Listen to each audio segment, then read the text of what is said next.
La Iglesia Bautista La Palabra, transformando vidas, presenta Con la Palabra, un mensaje centrado en la palabra para ser y hacer discípulos de Cristo.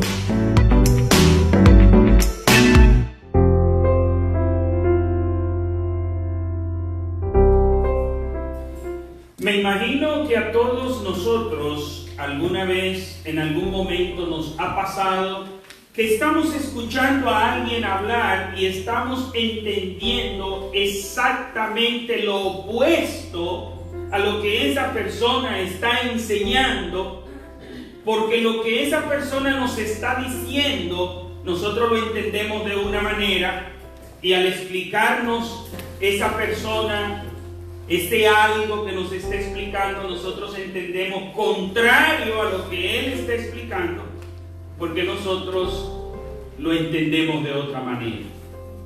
Sé que a cada uno de nosotros nos habrá sucedido que en algún momento alguien nos explica algo y de pronto cuando nos dice que entendiste y estamos diciendo lo que hemos entendido, esa persona nos dice, no es así que te lo estoy diciendo, es todo lo contrario.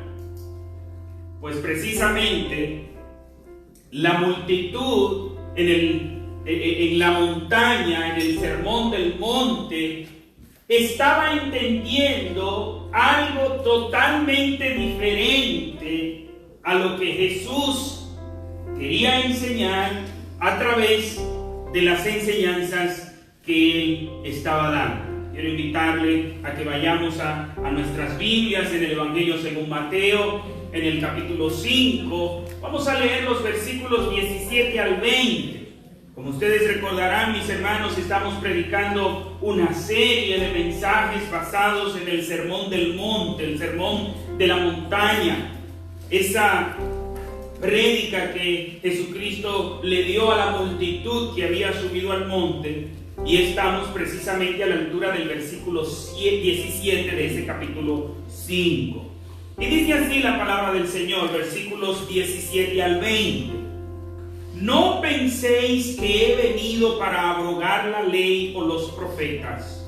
No he venido para abrogar, sino para cumplir. Porque de cierto os digo que hasta que pasen el cielo y la tierra, ni una jota ni una tilde pasará de la ley, hasta que todo se haya cumplido. De manera que cualquiera que quebrante uno de estos mandamientos muy pequeños y así enseñe a los hombres, muy pequeño será llamado en el reino de los cielos. Mas cualquiera que los haga y los enseñe, este será llamado grande en el reino de los cielos. Porque os digo que si vuestra justicia no fuere mayor que la de los escribas y fariseos, no entraréis en el reino de los cielos. Versículo 17, Jesús le dice a la multitud, no penséis. ¿Por qué creen ustedes, mis hermanos, que Jesús le dice a la multitud, no penséis? Porque precisamente eso era lo que ellos estaban haciendo. Mientras Jesús hablaba las enseñanzas que anteceden a este versículo 17, y ustedes sabrán que en los versículos 1 al 12 nos habla de las bienaventuranzas. Recordarán ustedes que hablábamos de las bienaventuranzas. Luego los versículos 13, 14 y 15 nos hablan de que los discípulos de Cristo deben ser sal, deben ser luz.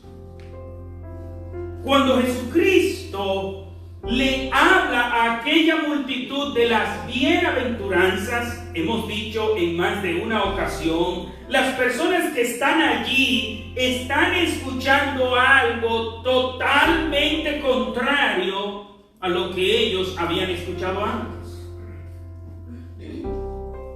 Todas esas enseñanzas le estaban siendo totalmente opuestas a las enseñanzas que ellos habían recibido de los rabinos, de los escribas, de los fariseos. Y es por eso que Jesús les dice, no penséis que he venido a abolir la ley y los profetas. Porque esas enseñanzas que estaba enseñando Jesús eran contrarias a las enseñanzas que ellos conocían como las enseñanzas de la ley y de los profetas. Y por eso en sus mentes ellos están pensando, pero Jesús está enseñando enseñanzas, valga la redundancia, que son contrarias a lo que enseña la ley y los profetas. Jesús está trayendo una enseñanza diferente, piensan ellos. Y por eso es que Jesús le hace esta salvedad, le hace esta aclaración y le dice: no penséis que he venido a abrogar la ley o los profetas. Porque las enseñanzas que ellos habían recibido eran contrarias a las enseñanzas que Jesús les estaba dando. Pero pensemos por un momento. ¿Es que acaso lo que Jesús estaba enseñando era contrario a lo que enseñaba la ley o los profetas? Bueno, evidentemente de que no. Porque el mismo Jesús comienza diciendo precisamente: no piensen eso, no crean eso. Jesús está diciendo que Él en sus enseñanzas no está contradiciendo ni la ley ni a los profetas. Entonces, ¿qué pasaba allí? ¿Por qué esa multitud que está allí está pensando de que Jesús está enseñando en contra de la ley o los profetas? Precisamente porque los que estaban allí habían escuchado más de una vez, en varias ocasiones, múltiples ocasiones, las interpretaciones que los rabinos habían dado a las enseñanzas del Antiguo Testamento. Entiéndase, a la ley y los profetas. A grado tal que al pueblo no se le enseñaba lo que enseñaba, valga la redundancia una vez más digo, la ley y los profetas, sino lo que los rabinos habían interpretado de la ley y los profetas. Por eso, el pueblo que está escuchando a Jesús hablar cree que Jesús está trayendo una enseñanza totalmente diferente a lo que establece el Antiguo Testamento, a lo que establece la ley, a lo que establecen los profetas. Pero no era así. Y por eso Jesús le dice: no piensen, no estén pensando de que estoy contradiciendo la ley o los profetas. No. Para nosotros entender más o menos los pensamientos que estaban allí, necesitamos como hacernos una idea de qué era lo que pasaba, cuáles eran las enseñanzas que circulaban en aquel ambiente. ¿Es que acaso lo que Jesús decía estaba en contra de lo que decía la ley o que decían los profetas? No. Volvemos a repetir.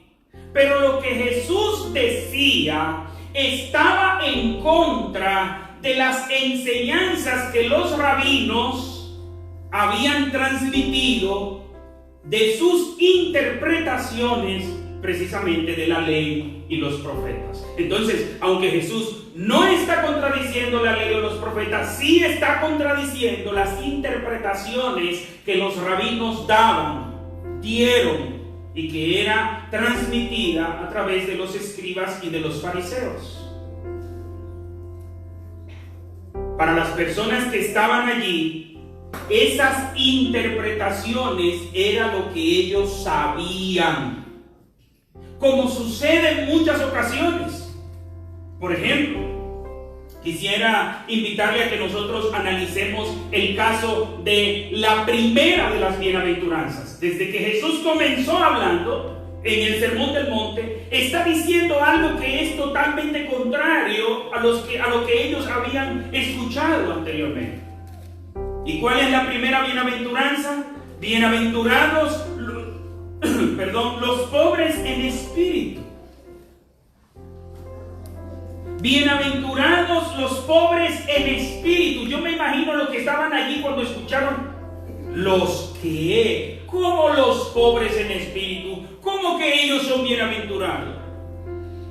¿Qué estaban ellos acostumbrados a escuchar? Que bienaventurados eran los ricos en espíritu. Vayamos, mis hermanos, y vamos solo a leer, no vamos a hacer un análisis amplio, pero solo a leer. ¿Recuerdan ustedes cuando Jesús está hablando de la oración del fariseo y la oración del publicano? Vayamos a ese momento. Lucas 18, 9 al 14.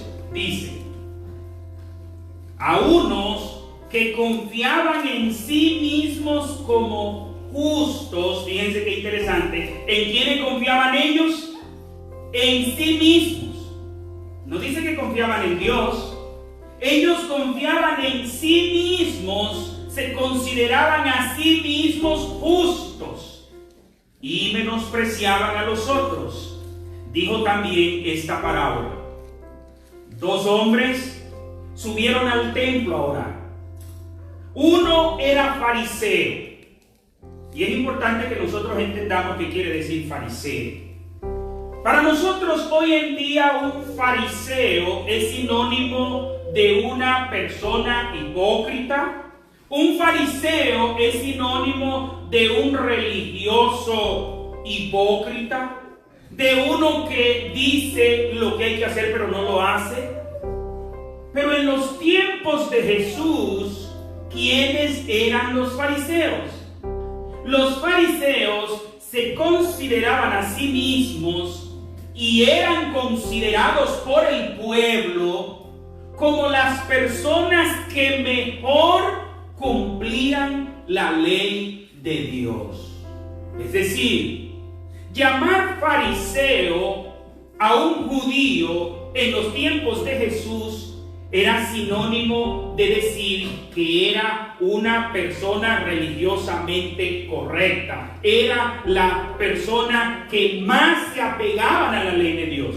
Porque los saduceos, que eran otro grupo, era un grupo menos apegado a la ley de Dios. Habían recibido influencias helenistas, es decir, griegas, y no tenían ese apego, ese fervor, ese deseo de estar lo más cerca de la palabra de Dios posible.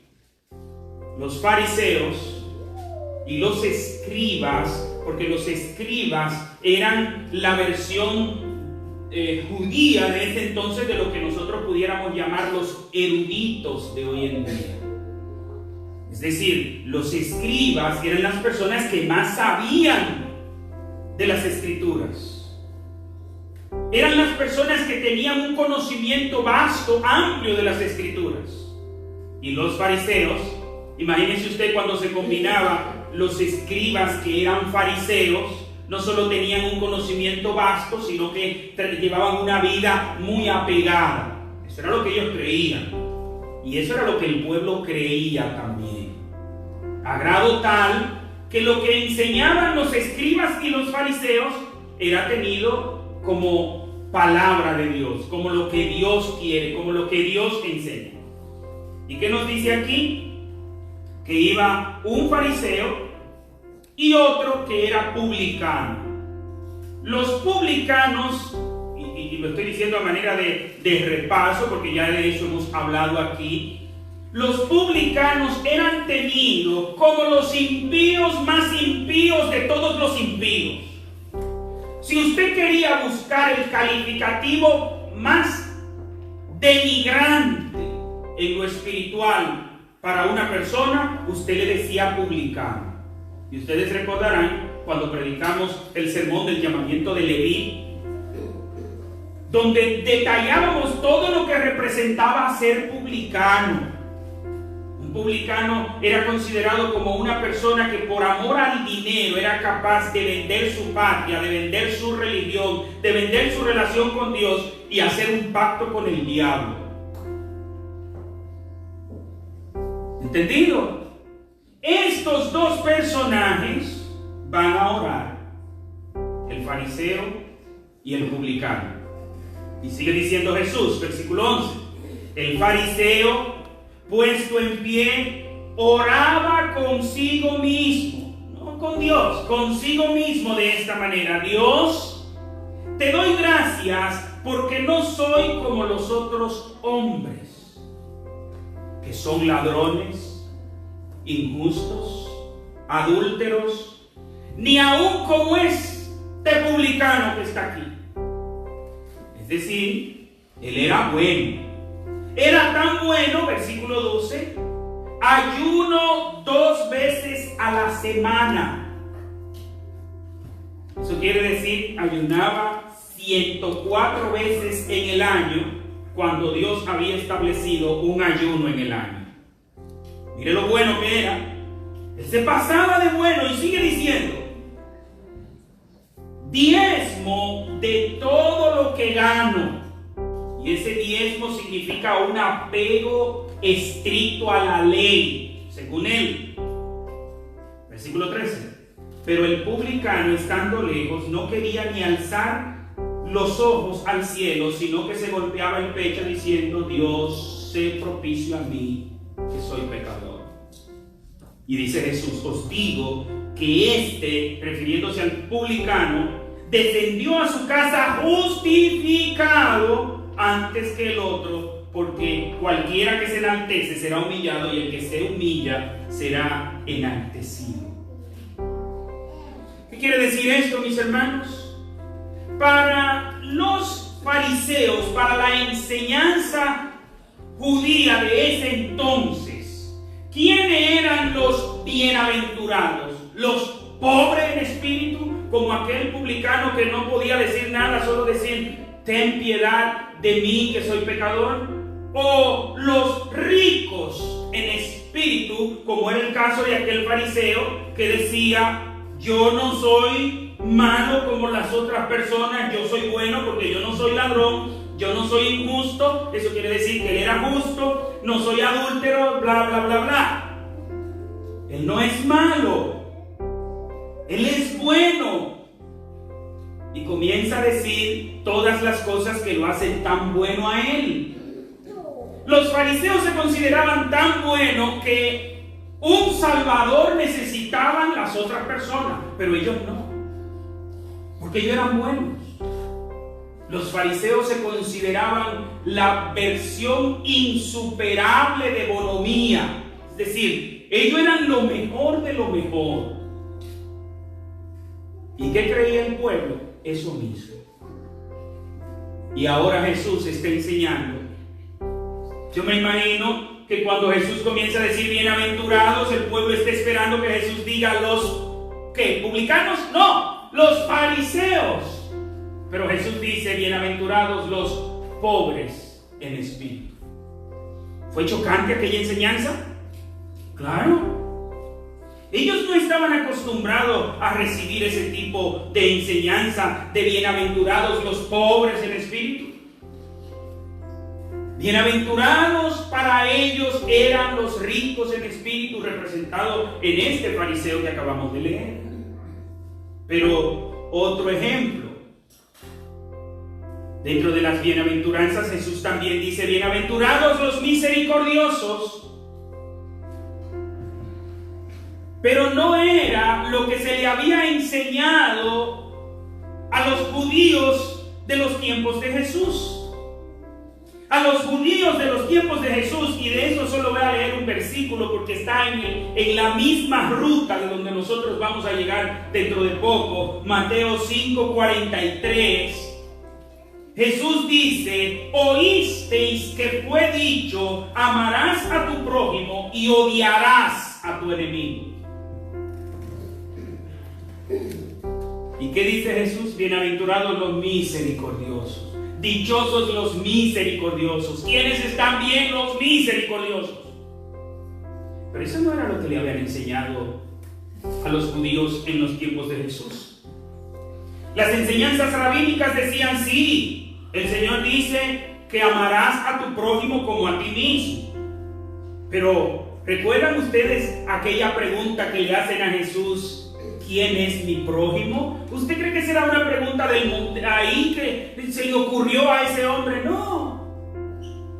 Esa era una pregunta que los rabinos habían enseñado. Sí, Dios dice que amarás a tu prójimo. Ahora bien, ¿quién es tu prójimo? Y comenzaron a desarrollar un sistema filosófico en donde tu prójimo era una persona tan buena como tú. Por tal razón, si no es como tú, no es tu prójimo. Eso quiere decir que tú debes amar a tu prójimo. ¿Y quién es tu prójimo? Los israelitas buenos como tú. Pero vas a odiar a tus enemigos. ¿Enseñaba eso la Biblia? No. Y vuelvo a repetir, no voy a detallar mucho porque está en la misma trayectoria de donde vamos a llegar. ¿Por qué creían ellos que Jesús está enseñando algo que es contrario a la ley o los profetas? Porque era lo que le habían enseñado. Otro ejemplo, y con este sí vamos a dejarlo hasta ahí porque dice que para muestra un botón y van a tener aquí 3 ejemplos. Otro ejemplo. ¿Qué ustedes creen que pasa por la mente de los judíos que están escuchando a Jesús en el momento en que Jesús habla de su misión, es decir, la misión de los cristianos, la misión de los discípulos de Cristo como sal o como luz? Una enseñanza totalmente contraria a lo que los rabinos habían enseñado en esos tiempos. Y para eso quiero invitarle a que vayamos al libro de Hechos. Hechos capítulo 10, versículo 28. Allí hay una historia bastante conocida por todos nosotros.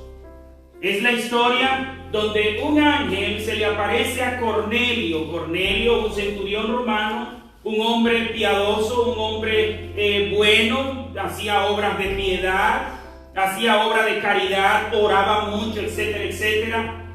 Y a Cornelio se le aparece un ángel, ustedes recuerdan esa historia, y el ángel le dice, manda a buscar a un Simón que está hospedado en una casa de un Simón curtidor, y le da los detalles. Y en ese contexto, Pedro tiene una visión donde aparece un lienzo, dice que tenía hambre y que le dice, come. ¿Recuerdan? Sí, ahora hay respuesta porque se está hablando de comer, ¿no? Ya recordaron el pasaje.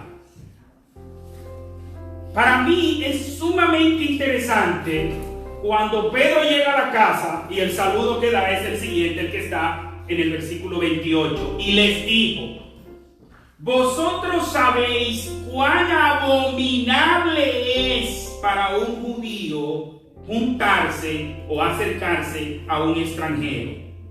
Pero a mí me ha mostrado Dios que a nadie llame común o impuro. Oiga, usted llega a una casa que lo mandan a buscar, humildemente lo reciben de manera muy agradable, y el saludo que usted da diciendo, ustedes saben que a los de mi país les da asco juntarse con gente como ustedes. Eso es lo que le está diciendo Pedro. Vosotros sabéis. Es decir, esas enseñanzas estaban tan generalizadas, tan expandidas, que no solo entre los judíos. Y quiero leer esa primera parte de ese versículo 28 en otras versiones que dicen exactamente lo mismo, pero usan palabras más familiares para nosotros. Por ejemplo, la versión La Palabra de Dios para Todo dice, ustedes saben que no es permitido para los de mi nación reunirse o entrar en la casa de alguien que no sea judío. No es permitido. La Nueva Traducción Viviente traduce esta parte diciendo, ustedes saben que va en contra de nuestras leyes que un hombre judío se relacione con gentiles o entre en su casa. Y la versión Dios habla hoy dice, ustedes saben que a un judío le prohíbe su religión tener contactos extranjeros o entrar en sus casas. Estamos hablando de Pedro.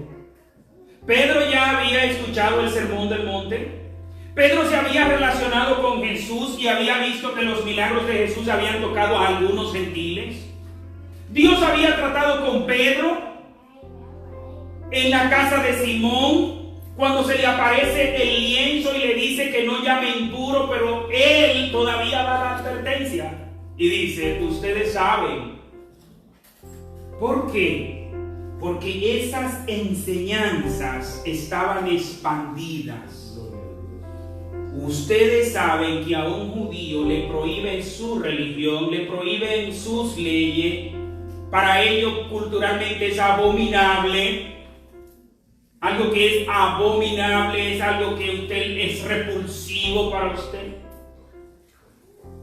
¿Y quién les enseñaba eso? Su religión. Y yo les pregunto, ¿dónde dice la Biblia eso? ¿Dónde enseña la ley que los judíos no debían mezclarse en el sentido de juntarse con una persona que no fuera judía? ¿Acaso no es lo contrario que la ley establece regulaciones para tratar de manera adecuada al extranjero que estuviera con ellos? ¿No hablaba acaso de que los judíos serían bendición para todas las naciones? ¿Y cómo lo iban a hacer si no se juntaban? Esas enseñanzas estaban enraigadas en el pueblo. Imagínense usted cuando Jesús le dice a ese grupo que está escuchándolo, ustedes son la sal de la tierra. Y Jesús le dice, así como entra en contacto la sal con la carne para preservarla, ustedes tienen que preservar a las demás naciones. Jesús le dice, ustedes son la luz del mundo. Y así como entra en contacto la luz con el objeto que es iluminado, ustedes tienen que iluminar a los demás. ¿Qué le habían enseñado a ellos? A aislarse totalmente de las demás naciones. No compartir con los gentiles, ni siquiera con los samaritanos. Un judío bueno, un judío correcto, no se juntaba ni siquiera con los samaritanos. Y déjenme decirle que los samaritanos eran descendientes judíos también. Pero había una segregación tan fuerte que ni siquiera con esos impuros samaritanos, porque había habido una mezcla allí, no eran judíos puros. ¿Entienden ahora, mis hermanos, por qué las enseñanzas de Jesús están llenando la mente de las personas que están escuchando y diciendo, oh, pero Él está contradiciendo lo que dice la ley, lo que dicen los profetas? ¿Por qué? Porque todos esos conocimientos que ellos tenían, todas esas enseñanzas rabínicas que ellos tenían, era lo que ellos creían que enseñaba la ley y los profetas. Eso quiere decir que su sistema doctrinal estaba en contra de lo que Jesús estaba enseñando en ese momento. Y por eso yo creo que Jesús está contradiciendo la ley y los profetas. Y para que nos entendamos qué quiere decir la ley y los profetas en el contexto del Nuevo Testamento, hablar de la ley y los profetas es hablar del Antiguo Testamento, hablar de los escritos del Antiguo Testamento.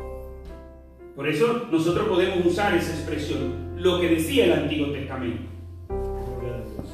Aquí mismo, en este pasaje del Sermón del Monte, un poco más adelante, no vamos a tener que detallar porque vuelvo a repetir, lo vamos a ver con este pasaje. En Mateo 7:12 dice Jesús, así que todas las cosas que queráis que los hombres hagan con vosotros, así también haced vosotros con ellos, pues esto es la ley y los profetas. ¿A qué se está refiriendo Jesús allí? A toda la enseñanza de las Escrituras. Ellos estaban pensando que con esas enseñanzas que Jesús está trayendo, Él está contradiciendo lo que enseñaban la ley y los profetas. Jesús le dice, no he venido a abolir, sino a cumplir. A diferencia de los escribas y fariseos que invalidaban la ley de Dios para poner sus tradiciones, Cristo Cristo vino a cumplir exactamente lo que decían esas escrituras.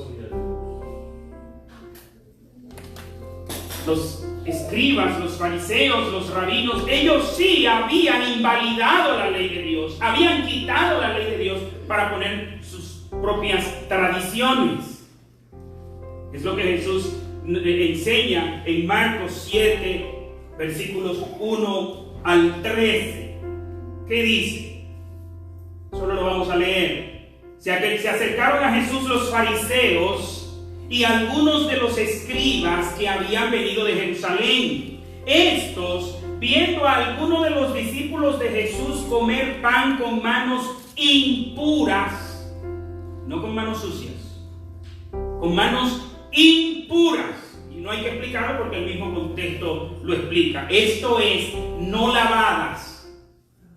Pero no lavadas no era sucia, no es que usted llegó y no se lavó las manos como hacemos hoy por higiene, sino que ceremonialmente, y los dice aquí, les condenaban. Y Marcos abre un paréntesis, dice, pues los fariseos y todos los judíos, aferrándose a la tradición de los ancianos, entiéndase, de los líderes, si no se lavan muchas veces las manos, oiga cómo es el negocio, lavársela muchas veces con abundante agua, eso era algo, mire, un rito tremendo, no comen.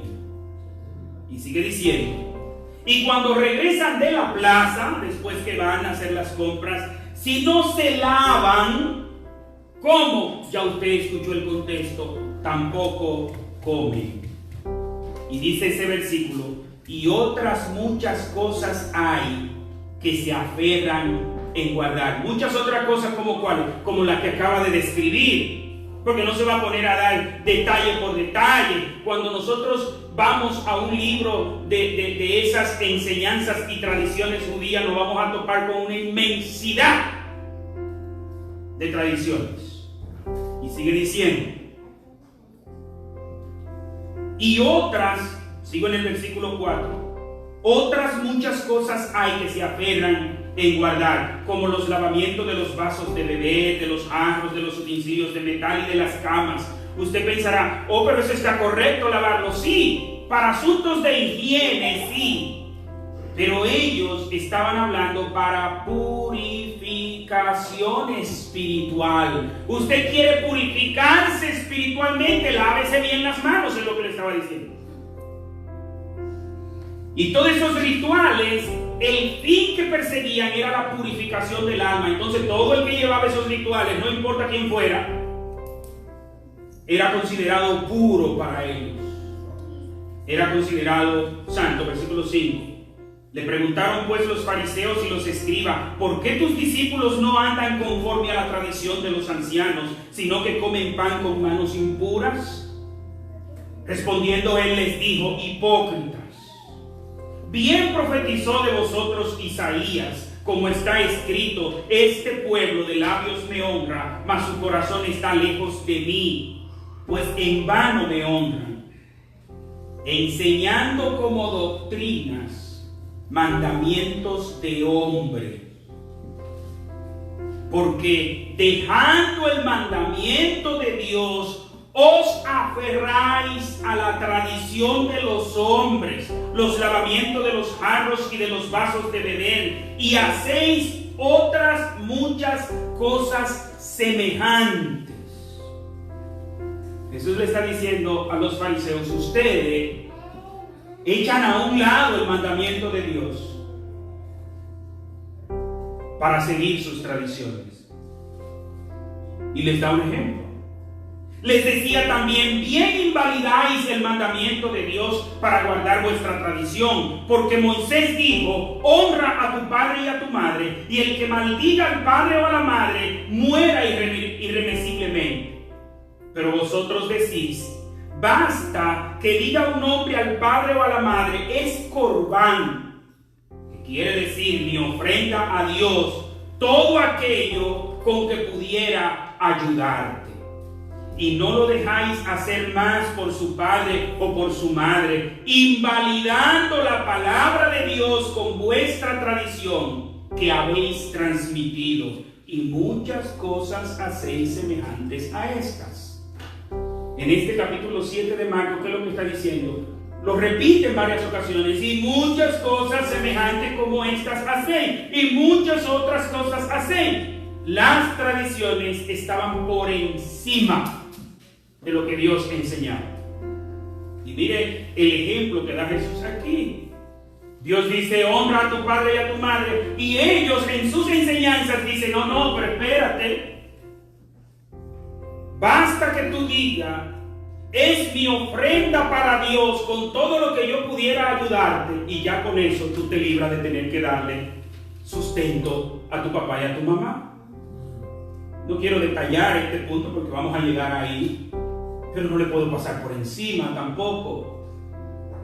Hay quienes buscan tecnicismos para tratar de evadir su responsabilidad con la palabra de Dios, y era precisamente lo que ellos estaban haciendo.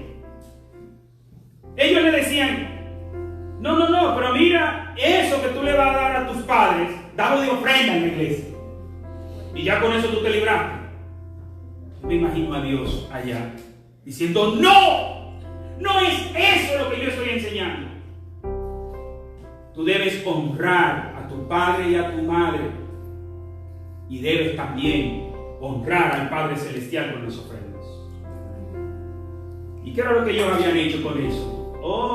De lo que los hijos le daban a los padres, ellos no participaban, pero de lo que se llevaba de ofrenda al templo, ellos sí participaban. Para que ustedes vean que el tema monetario no es nuevo, solo cambian la etiqueta, pero el contenido sigue siendo el mismo. Este tema del evangelio de la prosperidad, de drenar las finanzas de las personas. Porque déjeme decirle algo, el evangelio de la prosperidad es verdadero, porque los que lo predican prosperan. Pero pobre del pueblo que es drenado por estas personas cuyo Dios es el dinero. Es una pena, mis hermanos. Y eso habían hecho ellos. Invalidaban el mandamiento de Dios. Con tecnicismo hacían que la gente se librara de cumplir el mandamiento de Dios. Pero Jesús dice, yo no he venido a abolir, yo he venido a cumplir. ¿Y qué le está diciendo Jesús a los que están ahí presentes? Que si bien es cierto, él no estaba contradiciendo las enseñanzas de la ley y los profetas, estaba contradiciendo las enseñanzas de los rabinos, de los fariseos, de los escribas, de aquellos eruditos de ese entonces. Porque por estrategias humanas, con mandamientos humanos, habían invalidado lo que Dios decía ya en su palabra. Y por eso Jesús dice, no he venido a abolir, he venido a cumplir. Ustedes están viendo las enseñanzas que yo estoy dando como que están en contra de la ley y los profetas. No, están totalmente afín, están totalmente apegadas. Es la verdadera enseñanza de la ley y los profetas, no las enseñanzas que sus tradiciones les han dado a ustedes. Si hay alguien que verdaderamente vino a cumplir la ley de Dios, fue Jesús. Y vemos cómo en diferentes pasajes Cristo cumple con la ley de Dios. No es que haya un pasaje aislado, no. Toda la vida de Cristo fue predicar la ley de Dios y vivir la ley de Dios. En Mateo 26, 53 y 54, ¿qué le dice él a sus discípulos de manera específica a Pedro? ¿Acaso piensas que no puedo ahora orar a mi Padre y que Él no me daría más de 12 legiones de ángeles? Pero ¿cómo entonces se cumplirán las escrituras de que es necesario que así se haga? Jesús cumplió las escrituras aun cuando esto les representara morir. En Lucas 24, 25 al 27, cuando iban aquellos dos discípulos camino a Emaús, ¿qué nos dice? Entonces él, refiriéndose a Jesús, les dijo: insensatos y tardos de corazón para creer todo lo que los profetas han dicho. ¿No era necesario que el Cristo padeciera estas cosas y que entrara en su gloria? Y comenzando desde Moisés y siguiendo por todos los profetas, les declaraba en todas las escrituras lo que decían de él. Y en Hechos 17:3, los mismos apóstoles dicen, declarando y exponiendo por medio de las escrituras que era necesario. Aquí están los apóstoles predicando, en el caso del apóstol Pedro, predicando a los judíos en una sinagoga. ¿Qué le dice? Declarando y exponiendo por medio de las escrituras que era necesario que el Cristo padeciera y resucitara de los muertos. Y decía: Jesús, a quien yo os anuncio, es el Cristo. Toda la ley y los profetas fue cumplida en Jesús. Toda la ley y los profetas. Jesús no vino a abolir, todo lo contrario. Jesús vino a cumplir. El problema es que ese grupo de personas que estaban allí estaban acostumbrados a escuchar las enseñanzas de los rabinos, las doctrinas de los rabinos. Y mis hermanos, ¿ustedes creen que en nuestros tiempos es diferente? No. Hay muchos grupos que lo que se predica es lo que dicen los intérpretes. Es el caso de la Iglesia Católica. Por eso es la oposición de la Iglesia Católica que el pueblo lea la Biblia. ¿Y qué es lo que ellos enseñan? Lo que viene escrito. Y no se enseña lo que dice la Biblia. Pero ¿es solo la Iglesia Católica? No. Hay varios grupos cristianos evangélicos que sus tradiciones están por encima de lo que dice la Biblia. He tenido encuentro con algunos hermanos que estamos analizando de pronto algo que ellos practiquen mal. Y cuando vemos el texto bíblico, me ha pasado en varias ocasiones, en varios de los institutos bíblicos, seminarios donde he dado clases, que me he topado con algunos hermanos que tienen algunas prácticas que son antibíblicas. Recuerdo, en mi mente me llega el caso de un pastor que después que le digo, ¿qué dice el pasaje bíblico? Me dice, sí, pero profesor, pero yo no puedo enseñar eso en mi iglesia, porque nosotros siempre lo hemos hecho así. ¿Ha oído usted esa expresión? Es que nosotros siempre lo hemos hecho así. No estamos en contra de las tradiciones son buenas. Las tradiciones es un testimonio de que estamos siendo fieles a lo que se le enseñó a un grupo antiguo y nosotros seguimos haciendo lo mismo. Pero la Biblia no se debe analizar a través de nuestras tradiciones. Nuestras tradiciones deben ser analizadas a la luz de la Biblia. Es la Biblia la que es nuestro manual de fe y conducta y prácticas para que nos entendamos mejor. A grado tal, y aquí voy a hablar al pueblo bautista, que no importa lo bautista que parezca una práctica, si no es bíblica, no se debe hacer. No podemos invalidar la ley de Dios para poner nuestras prácticas y tradiciones. Y digo bautista para que nadie se sienta ofendido. Pero no importa la denominación, no importa el grupo, no importa quién hable, tiene que hablar apegado a la ley de Dios, a la palabra de Dios. Ninguna práctica, por bonita se vea, por linda aparente, ninguna práctica, no importa que esté atrayendo las multitudes. Yo recuerdo que hubo un tiempo que se puso de moda Venga, invite a los inconversos. Yo estaba en una campaña así en un lugar y es que yo estaba lleno de inconversos. Y dice el predicador, vengan, quiero orar por ustedes, pase todo el que quiera una oración. Y yo le pregunto a usted, ¿quién no quiere que ore por él? Y pasaron un grupo inmenso allí para que oraran por él. Y después le dice, repitan conmigo la oración del pecador. Y después que terminan la oración, vayan donde los sugieres para que den su nombre, que ya ustedes son cristianos. ¿Pero por qué se hace eso? Porque luego se hablan las estadísticas y se presentan los números y se dice, tantas almas para Cristo. 300, 500, 1000. Esas estadísticas son superiores a las de los apóstoles.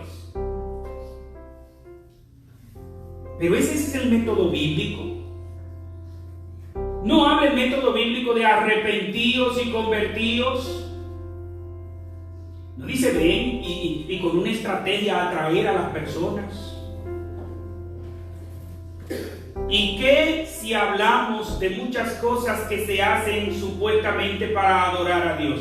No, es que en la iglesia tenemos que cambiar esos programas tradicionales, tenemos que hacer programas atractivos para los jóvenes. Es que los jóvenes son pila, los jóvenes son chispa, hay que tener más cosas, más esto. Si no son atraídos por la palabra de Dios, no vamos a competir con el entretenimiento. Disney lo hace mejor. Las películas que hacen esos lugares de producción de películas dan mejor entretenimiento. A la iglesia debe ser atraído el que quiere venir a arrepentirse de sus pecados, el que quiere venir a tener una mejor relación con Dios. Y por eso es que usted ve que hay en iglesia que el momento del mensaje cada vez es más corto. A mí me han invitado a predicar en iglesias y cuando le digo ¿qué tiempo tengo para el mensaje? Bueno, 20 minutos, yo entiendo que 20 minutos es un buen tiempo, me dicen. Le digo, bueno, si ese es el tiempo que ustedes quieren, predico 20 minutos. ¿Y tú quieres más de ahí? Y el que me está invitando, cuando yo predico, yo lo más que predico son 10 o 15 minutos, porque la gente está cansada, la gente no quiere. Bueno, si está cansado, eso es su problema, pero lo que más necesitamos es la palabra de Dios. Pero a veces hay un tiempo enorme de ministración, entiéndase, de orar y aquello, que yo no estoy en contra de que se ore. De hecho, la Biblia dice que la iglesia es conocida, el templo es casa de oración, mi casa, casa de oración será llamada, así debemos orar. Pero necesitamos ser expuestos a la palabra de Dios, porque Cristo nos dice, santifícalo a través de la oración, santifícalos en tu verdad, tu palabra es verdad. Lo que dice también la Biblia en Romanos 12, que debemos ser transformados por medio de la renovación de nuestro entendimiento. Sí hay que orar, amén. Las expresiones artísticas todas deben estar para adorar al Señor, amén. Yo estoy de acuerdo con todo eso. Pero la enseñanza de la palabra de Dios no debe ser sustituida por nada. La predicación de la palabra de Dios debe ser el centro. ¿Y qué quiere decir eso? ¿Solo la hora del mensaje? No, que cuando cantemos la palabra de Dios. Que cuando oremos la palabra de Dios. Que las expresiones artísticas sean enfocadas en la palabra de Dios. Y que todo lo que hagamos en el culto sea conforme a la palabra de Dios. Mis hermanos, no creamos que eso es parte del pasado, el hecho de sepultar la palabra de Dios, ahogarla encima de tantas tradiciones, de tantas ordenanzas humanas. Eso no es viejo, eso es todavía está hoy en día. ¿Y qué decimos de las divisiones que hay con el tema de si se debe o no las hermanas usar pantalones, si deben o no las hermanas arreglarse el pelo o no, si deben o no maquillarse, si deben o no cuántas cosas más? Yo recuerdo que allá en Dominicana hay una iglesia que ellos se visten a los tiempos primitivos. Y ellos se hacen idea que en los tiempos primitivos, además las mujeres ropa hasta aquí y hasta los tobillos. Yo le estoy hablando de dominicana porque vestirse así aquí es chévere, sobre todo ahora que está comenzando el frío. Pero en dominicana, con un calor infernal, y hay algunos que dicen que hay 2 estaciones, verano e invierno. Esas son las 2 estaciones allá. Con una ropa, mire, porque esa es la santidad. Escuchaba a alguien que decía, sí, usan ropas largas y usan lenguas largas también. ¿De qué sirve? Y con esto no estoy diciendo que no hay un código de vestir en el cristiano. Con modestia y con pudor, dice la Biblia. Si no cumple con ese código, no importa que sea de Versace, que sea de Carolina Herrera, de que sea de quien sea, debe ser con pudor y con modestia. Es la vestimenta cristiana. Mis hermanos, y si hablamos de aquellos que dicen que ellos son cristianos del Nuevo Testamento, no del Antiguo Testamento, ¿ha oído usted esa expresión? A mí me lo han dicho. No me desistas del Antiguo Testamento, que yo soy un cristiano del Nuevo Testamento. Ya el Antiguo Testamento pasó. ¿Dónde dice eso la Biblia? Gloria a Dios. Lo único que pasó del Antiguo Testamento fueron las leyes ceremoniales. Ya no hay más sacrificios por hacer. Pero las leyes morales del Antiguo Testamento, la manera como Dios se reveló a la humanidad a través de esa revelación que tuvo al pueblo de Israel, eso está en vigencia. Cristo no vino a contradecir el Antiguo Testamento. De hecho, esos que hablan y dicen que son cristianos del Nuevo Testamento, es importante que ellos entiendan que el Nuevo Testamento, los que escribieron en el Nuevo Testamento, fueron basándose en el Antiguo Testamento. Y vamos a ver en esta serie cómo una y otra vez Mateo dice, para que se cumpliese lo dicho por el profeta, para que se cumpliese, Cristo vino a encarnar, a vivir todo el Antiguo Testamento, todo. Y vuelvo a repetir, las leyes ceremoniales como la circuncisión, que luego el apóstol Pablo, inspirado por el Espíritu Santo, dice, la circuncisión y la incircuncisión nada es. Lo importante es que usted cumpla la ley de Dios. No tenemos que ir a Israel para adorar al Señor, porque como se estudiaba en la escuela dominical, en la escuela de los adultos, ¿qué le dice Jesús a la samaritana? Dios es espíritu. ¿Qué le dice Jesús a la samaritana? Ni en este monte ni en Jerusalén, ya no importa el lugar, importas tú y tu relación con Dios.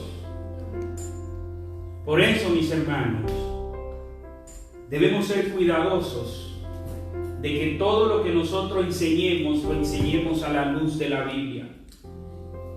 No creamos que eso solo pasó en la antigüedad, que aquellos sepultaron la palabra de Dios en sus tradiciones y la gente veía solo sus tradiciones, sus ordenanzas, sus enseñanzas, sus doctrinas de hombre.